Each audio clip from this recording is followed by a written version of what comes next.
ही चंदेरी दुनिया खरं तर अनेक कलाकारांना आकर्षित करत असते, पण काही स्टार असे आहेत हे जगात पाऊल ठेवतात आणि शिखर देखील गाठतात यशाचं, पण अचानक सगळं काही सोडून निघून जातात।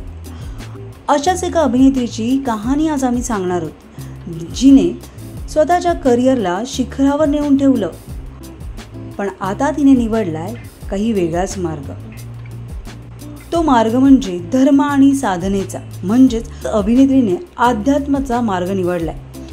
आता ही अभिनेत्री ग्लॅमरस जीवन सोडून संन्यासी जीवन जगतीये।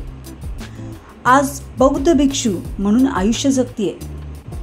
मिस इंडिया स्पर्धेत ऐश्वर्या रायची झालेली टक्कर।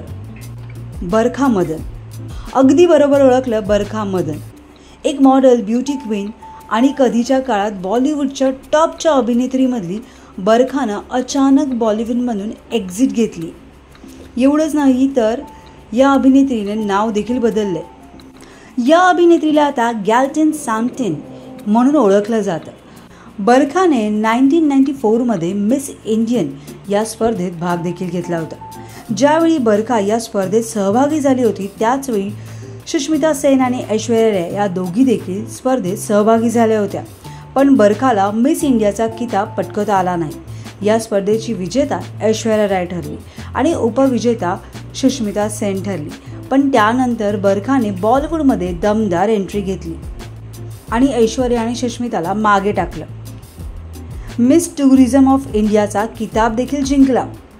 खिलाडियों का खिलाडीमधून अक्षय कुमार, रेखा आणि रवीना टंडन यासारख्या स्टार्सबरोबर तिने अनेक हिट फिल्म्स दिल्यात। यानंतर 2003मध्ये तिने राम गोपाल वर्माची सुपरनॅचरल थ्रिलर भूत मध्ये तिने महत्त्वाची भूमिका निभावली होती, ज्यामध्ये तिने मंजित खोसला आत्म्याची भूमिका साकारून प्रेक्षक आणि समीक्षक या दोघांचंही लक्ष वेधून घेतलं। 2012मध्ये तिने बौद्ध धर्म स्वीकारला आणि संन्यास घेतला। गेल्या 13 वर्षापासून ती ग्लॅमरस आणि कॅमेऱ्याच्या दुनियेपासून दूर हिमाचल आणि लडाखसारख्या शांत ठिकाणी संन्यासी म्हणून राहते।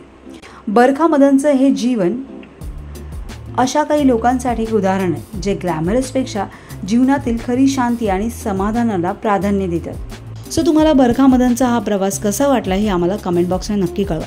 तुम्हाला आमचा व्हिडिओ आवडला असेल तर लाईक करा, शेअर करा, सबस्क्राईब करायला विसरू नका। तसंच बेल आयकॉनवर क्लिक करा, जेणेकरून पुढच्या व्हिडिओचं नोटिफिकेशन तुम्हाला सहज मिळेल। मराठी आणि हिंदी सिनेसृष्टीतील बातम्या, अपडेट आणि गॉसिपसाठी फॉलो करा हंच मीडिया।